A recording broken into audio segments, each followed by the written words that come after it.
Hello and welcome into the WK page. I am George Herbig, Chief Forecaster here with Weather Now Kentucky. We do have an update for you regarding the Tuesday storms that could and most likely will go severe for different portions of Kentucky. Now, a good chunk of Kentucky is included in that as well. So in this breakdown, we're going to break down that for you. We're also going to look at the SPC's outlook and just kind of take an overall view of what's going on here. So as you're coming in, if you wouldn't mind, tap the share button at the bottom portion of your screen there.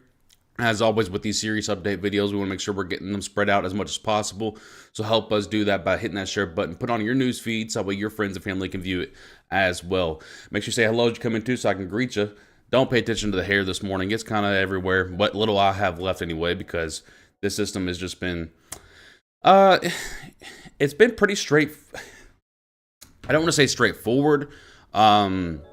There's just been a lot of question marks, and there's still some question marks this morning, and I'll break down the differences between the two main models that we look at for events like this. Well, we look at 3 or 4, but the two main ones that are kind of easier to understand, I'll break those down a little bit, and just kind of give you an overall look at what we know and what is kind of still up in the air, which is, of course, frustrating not only for you guys, but for us, because here we are, 18 to 24 hours out from this event, and there's still quite a few question marks that need to be answered on some things. So let me go ahead and make sure I say hello to some of you guys. Lily, thank you for your 130 stars. I appreciate that.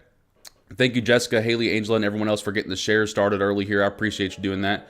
Once we get to about 40 shares, we'll start going into everything. That's usually, I've done these so many times. I usually know when we get to about the 40, the 50 mark, it's kind of a good time to get started at that point then. Hello, everyone on YouTube as well. Good morning to you there. Thank you for all the likes going up on YouTube. I appreciate that. Hi, Stacy says hi, George. Kayla says hello. Karen says Somerset here. Hello, everyone. Michael, thank you for sharing the video.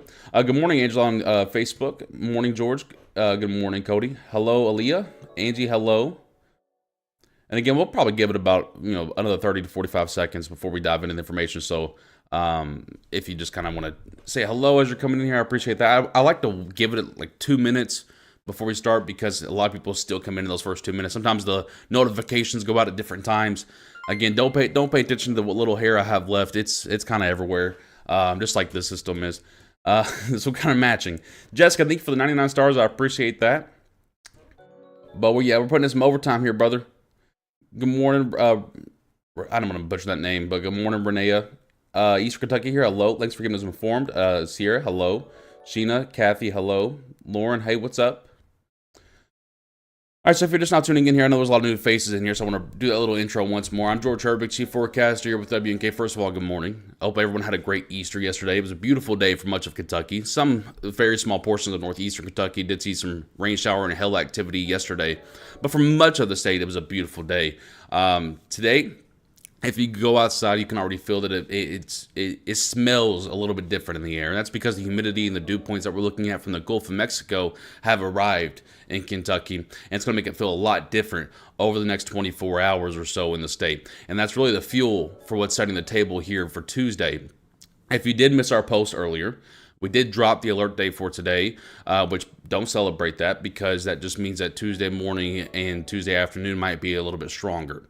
So what we were actually rooting for in a setup like this is to actually have multiple rounds. And I know it sounds a little bit weird, a little bit abnormal, but with a setup like this that has so much energy and so much moisture at each layer of the atmosphere, what you're rooting for is several rounds to eat at that energy levels and moisture levels to kind of just keep taking them down a little bit each time. So the fact that we had to cancel that alert day for today because of the lack of activity that we're seeing on model data for tonight is a bit concerning. Now, a lot of people have asked me about the Storm Prediction Center's outlook, why it keeps moving everywhere, and we'll break that down for you as well. Let me make sure. Blue Eyed Angel, thank you. Good morning over there on YouTube. All right. I think we got 10 more shares and then we'll get going. Screw it. We'll get going. I have goals here, but I'm sure you guys will hit that. I have faith in the community. So let's go ahead and keep going here.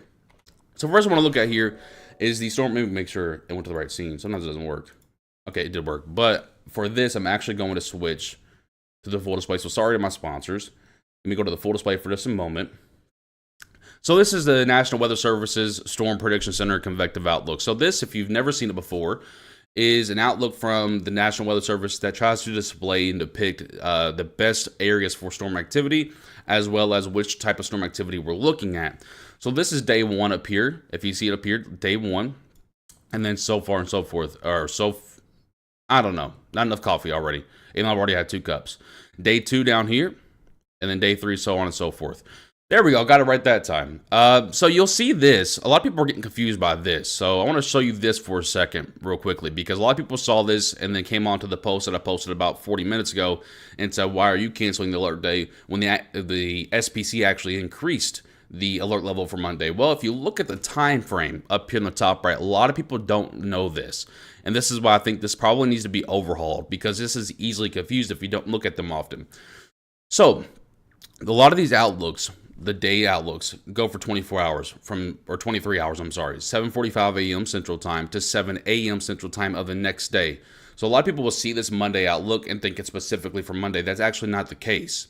It's also for the early morning hours on Tuesday, and that's where the miscommunication is coming in. And that's why I think this needs to be overhauled, because a lot of people, again, will see this and they think it's for Monday midnight to Tuesday midnight, right?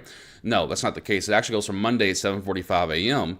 to Tuesday at 7 a.m. Central Time, which is 8 a.m. Eastern Time. So it actually cuts into 7 to 8 hours on Tuesday. And that's where the miscommunication is coming from. This outlook for Kentucky is pretty much for Tuesday morning, not Monday. So I want to make that's why I really wanted to go with a broadcast this morning instead of just a post update. We'll do a post update as well, but that's why I want to go live with a broadcast update, is to kind of break this down a little bit for you, because I know a lot of the people were confused about this.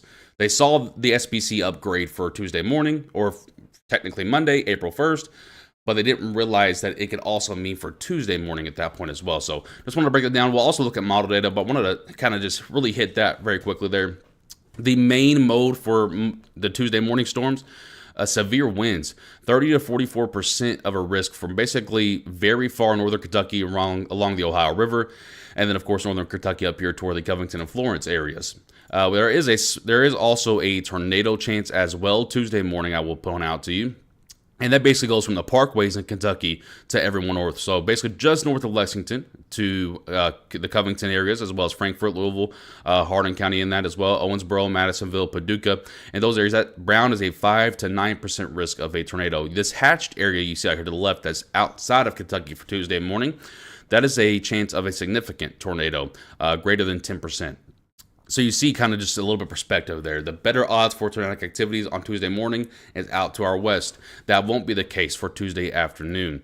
So Tuesday afternoon, so this has been much maligned. And what I mean by that, the Storm Prediction Center put out this update last night, or I should say 2 o'clock this morning, for Tuesday afternoon. So this is Tuesday afternoon. So again, this one back here was for Tuesday morning. I know it says Monday, but again, you have to remember that goes all the way until 7 a.m. on Tuesday.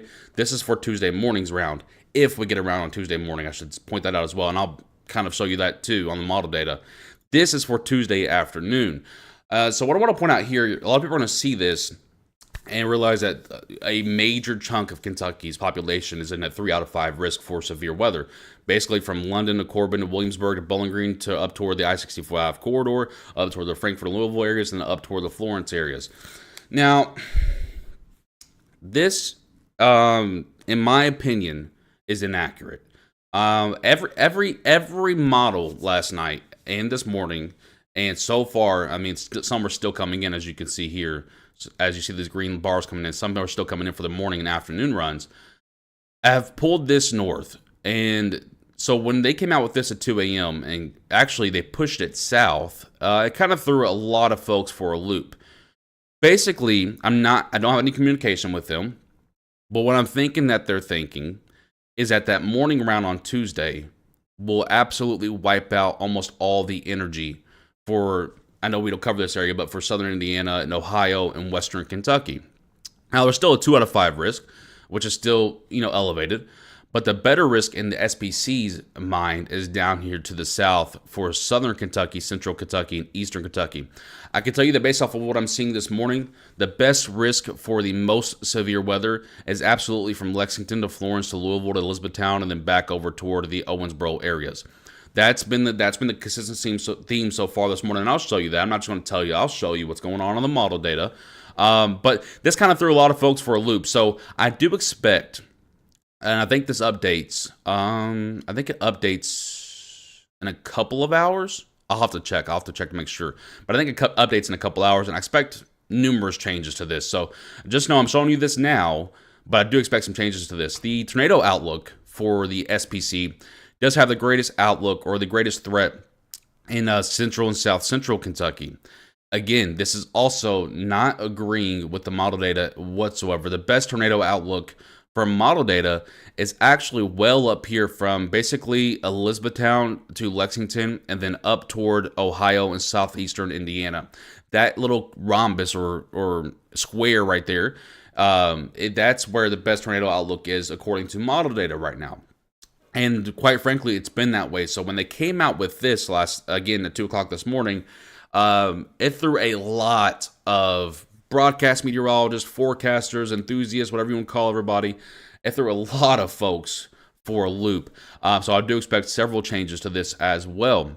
Now, that's not to say there won't be any tornado odds down here, but I think that just goes to show you that there's a lot of disagreement, not only on model data, but with forecasters individually as well. The severe wind outlook is basically the same as that enhanced risk, basically all of central and eastern Kentucky at a 30 to 44% chance of winds that are greater than 54 mile per hour. There's no hatched area for 74 mile per hour or greater, which I agree with. I don't think the straight line wind threat is anything super impressive on this. I think when you're talking about Tuesday morning, the hail threat along with the wind threat is probably the greatest. And then we're talking about Tuesday afternoon. I think you're looking at mainly a tornado and hail threat. I think the wind threat will obviously be there. You always have winds with the storms. We're used to that around here now. But I don't think we're talking about anything like, 80, 90 mile per hour straight line winds. I don't think we're talking about that. So that's the current SPC outlooks. That's how they look now. I do expect those to change as we head throughout today. And then, of course, going into Tuesday morning, I do expect those to change. So what I'm going to show you now is the two main models that we look at here, because I would show you the wrap model as well, but that's old data. I don't want to show you old data. So mostly things from last night when we did our broadcast last night and this morning are mostly the same. There is one subtle change that we noticed on this model. So this is the North American 3K model. This is Kentucky right here. I need to switch back to my main screen here so that way my partners don't get mad at me. So, this is the North American 3K model. Basically, think of it like this. With model data, think of it like smart TVs versus old TVs versus projector TVs. So, your other models up here, some of them are kind of the older style TVs that are a little bit more reliable in some cases, a lot less reliable in other cases. Some of your other models like this model, the NAM 3K, and the HRRR model, and the WRAP model, and yada, yada, yada. Those are a bit more of your high-res, smart TV type of models. So this will give you some perspective of what we're looking at here. So this is a pretty reliable model.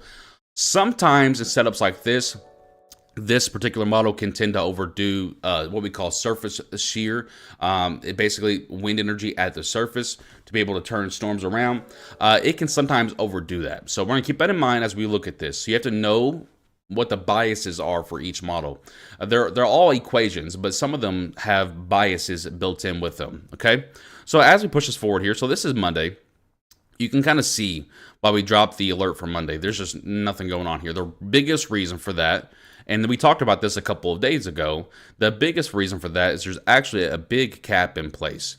And it kind of just keeps us at bay for a while. And then you'll see it just really goes away very quickly on Tuesday. And that's kind of the reason Tuesday has been the main day for us here at W&K since we started talking about it, last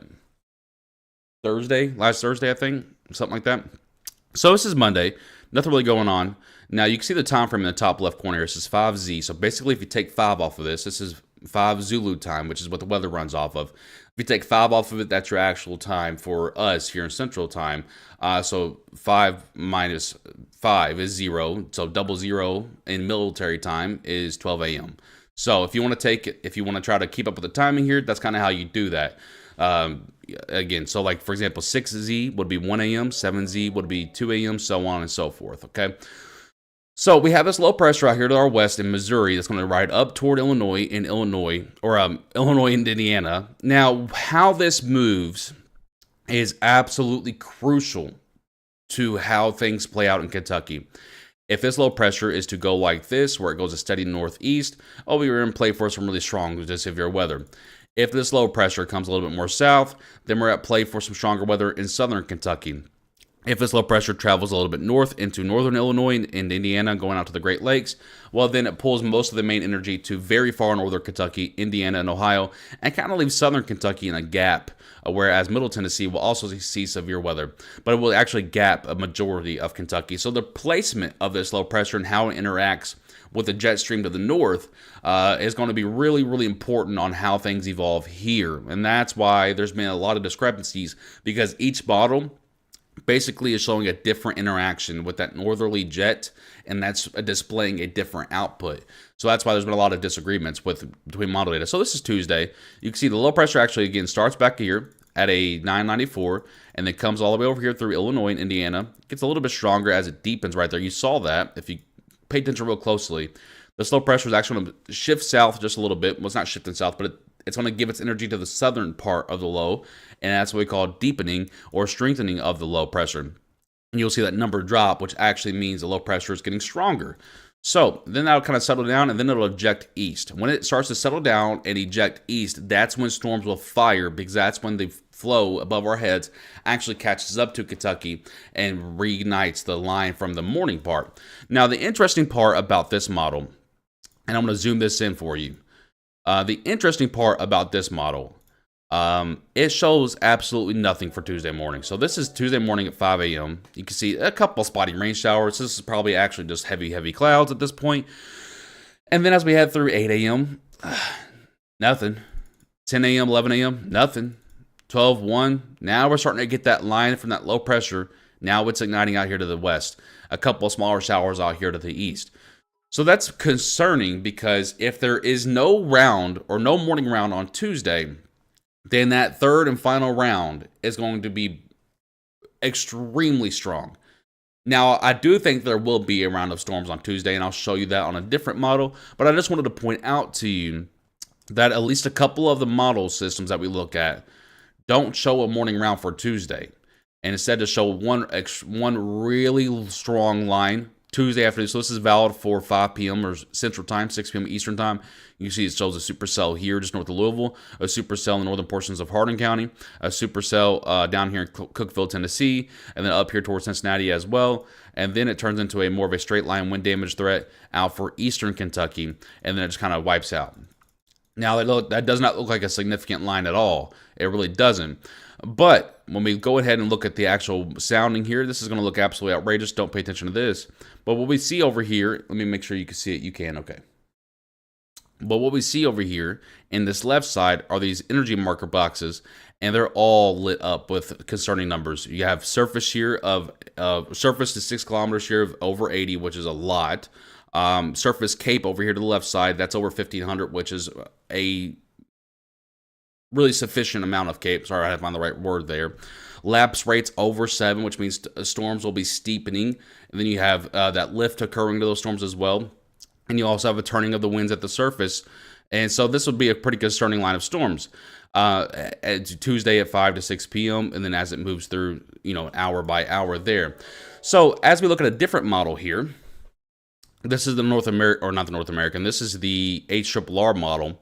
Now this model does really well. The only thing it tends to overdo sometimes, especially at this range, is morning convection on systems like this. We've seen it time and time again where the HRRR model will show a lot of rain showers early in the morning for an event like this, which wipes out a lot of the energy for the afternoon round. However, that doesn't usually end up happening.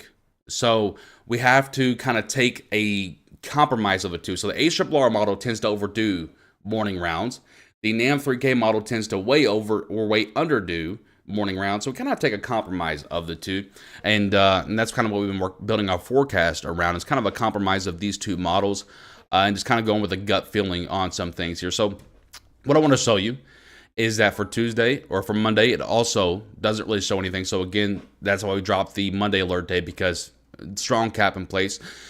Storms really won't be able to, get going in a lot of fashion on Monday. So as we head through Tuesday morning, it does show that line on Tuesday morning between, let's say, 4 a.m. to 7 a.m.-ish, and then it's out.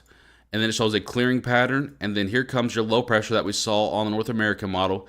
Now, the HRR model does have it a little bit further north, and again, even 50 miles north of a shift, or 50 miles south of a shift, or any shift at all, can throw off the placement of the best severe weather. As we push this on forward here, you can see it also shows a very thin line of storms, and that's going to push out towards central eastern Kentucky, turning into a thicker line of storms and becoming just rain and thunder showers for eastern Kentucky. And don't look up here to the north here, because yes, there is a snow chance for Kentucky on Thursday, but we're not going to talk about that just yet. So I'm going to put this in the local view here and just kind of show you overall the reflectivity once again on a bit of a better scale, so you kind of understand here. These brown markers right here, before you guys ask, these brown shaded contours here, these are where the model is trying to depict rotating storms and supercells. Now, I will tell you that this model, while it does great for some things, it's really bad about trying to put these brown squares and stuff over almost any cell that pops up in a really rich environment. So I wouldn't pay attention to the rotating tracks here at all. So this is for Monday.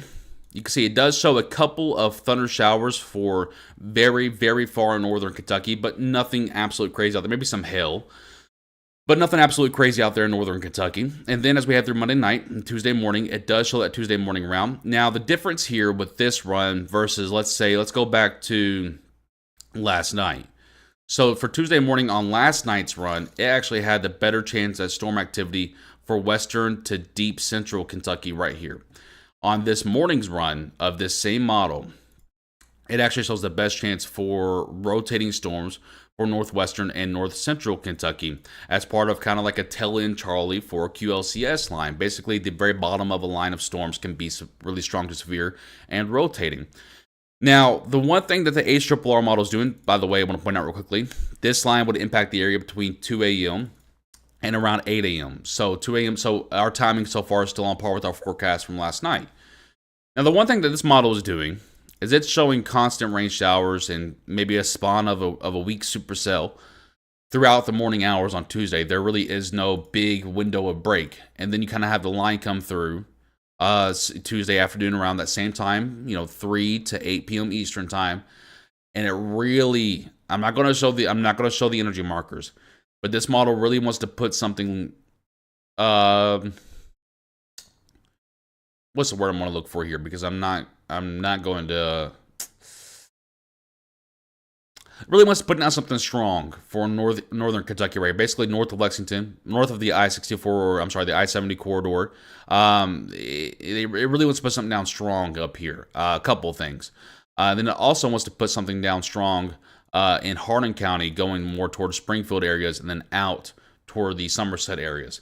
Now, I'm not going to tell you what that is because it's way too early to determine. But if you have ever looked at a radar before and seen a supercell signature, you know that these little curves that we're seeing with these these storms right here are not ideal. So I'm just going to leave it at that because it's to try and project a strong tornado 24 hours out would be impossible.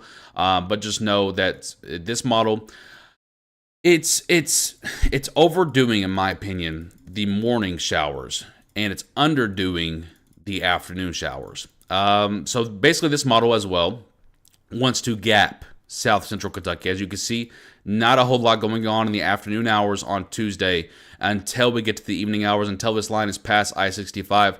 And this is a pretty clear QLCS event, quasi-linear convective storms. Basically, these storms are well known for straight line winds and moderate hail. You can get a spin-up tornado or two out of this, but mostly it's known for straight line winds. So the tornado threat is isolated more for north of the parkways, whereas the straight line wind damage and large hail threat is probably just south of the parkways. And then out for eastern Kentucky, it just turns into rain showers for you, and then it's out. And then some backside snow for Thursday morning. So that's kind of where we're at for now. That's why we haven't really put out too many updates just yet.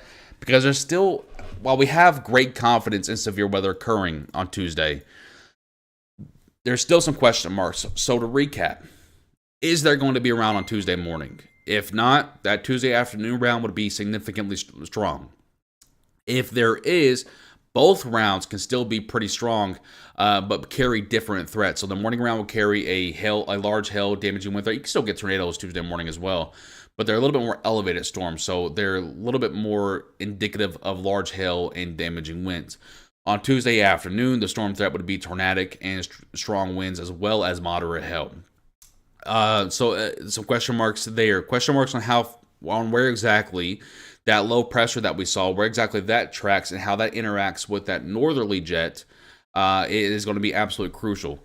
So, by the way, I meant to show you. So the dew points right now in Kentucky are in the low to mid 60s. So it's pretty humid out there already.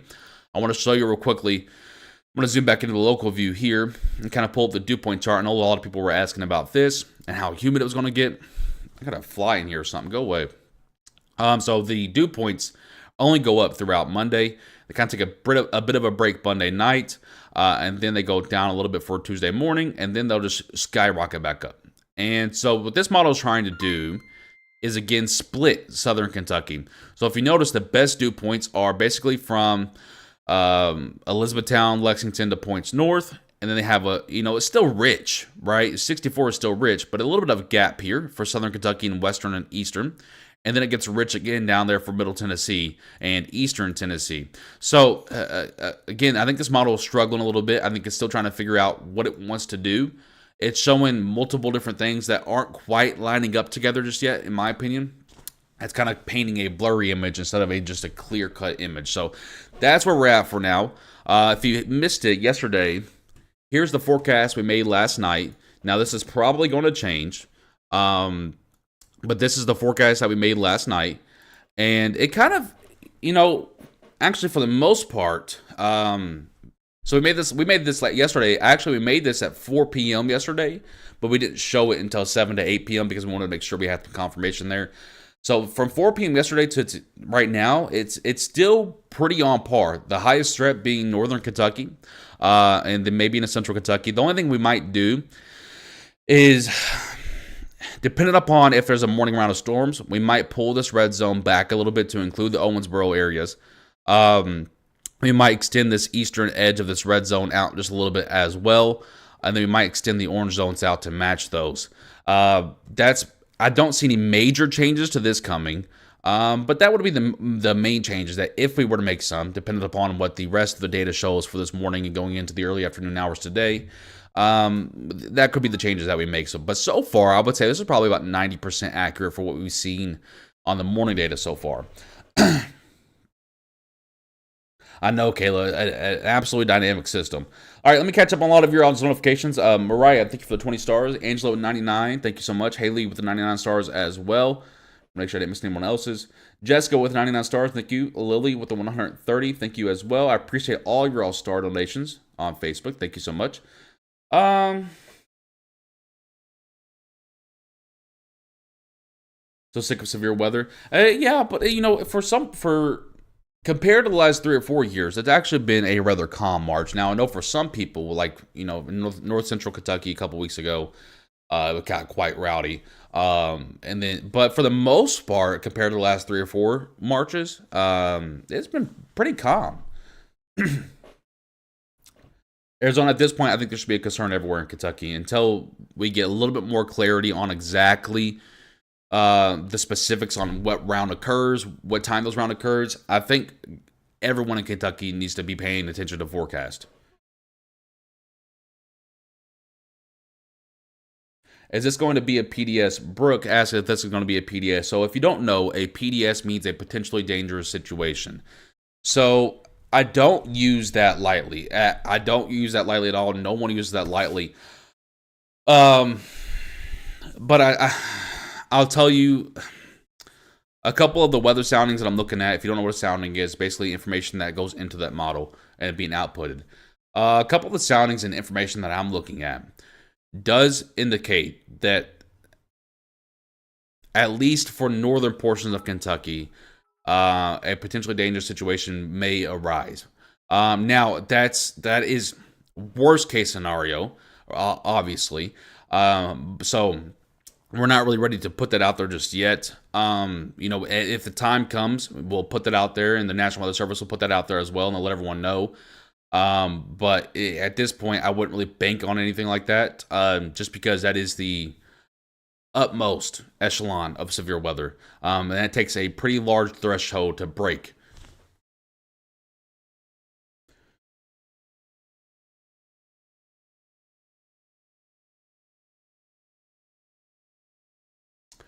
Brianna, it just depends on where you're at. So she asks if the more severe tornadic weather tomorrow is 3 to 6 p.m. ish. So again, we're dealing with the different types of storm modes here. So if there is a round one, right, that would be a large hail threat, and we're talking about large hail. Also, a couple tornadoes are possible, as well as a lot of strong winds.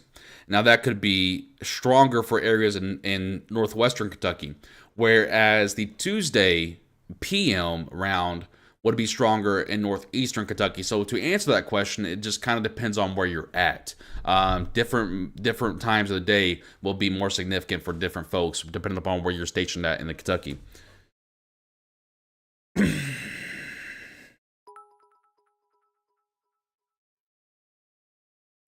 Someone asked which parts of northern Kentucky. I would pretty much just say all of northern Kentucky. If you are new to Kentucky or don't really know, I probably need to make this and put this on the page as well, because a lot of people seem to get confused, even though this hasn't changed for quite some time. So basically, from Hopkinsville to Madisonville to Owensboro, and in between those areas to the west toward Paducah, that's basically your western Kentucky, okay? And then your Bowling Green, your Campbellsville, your Somerset, and then down here in this bottom corridor right here toward the Tennessee border, that's basically your south central Kentucky. And then up here for E-Town, maybe Litchfield, but I would go from Hardin County. So E-Town to Meade County, and then over here to the right toward Lexington, Danville, and up here toward the areas in between, we refer to that as north central Kentucky. Florence and Kentucky and Frankfort and up here toward Covington, that's northern Kentucky.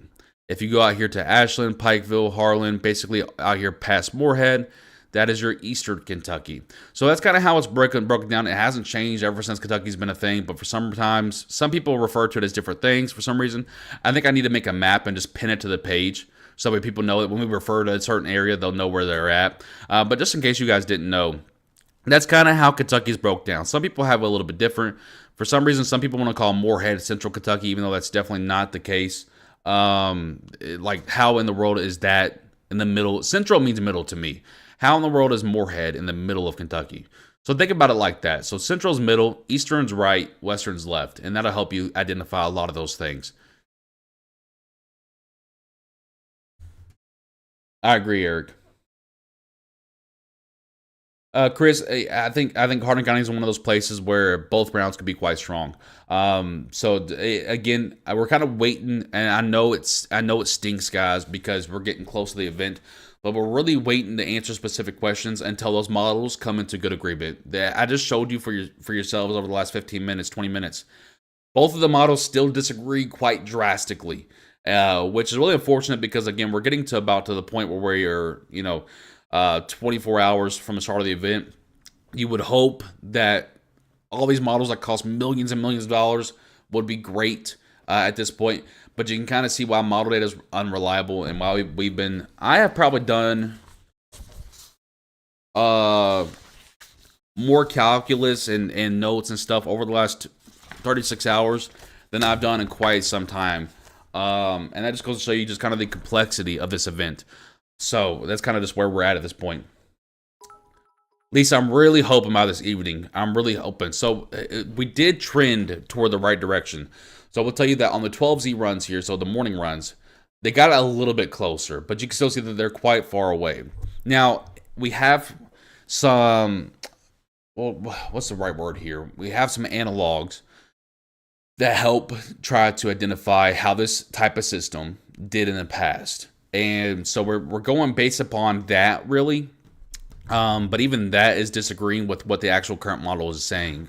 So there's just so much disagreement. Usually, by about the 24 to 36 hour mark, you can start to identify, even through the disagreement. You can start to identify different things on what to expect in higher confidence areas. And we've begun to do that. And that's why I think we have the red zone probably in the correct spot.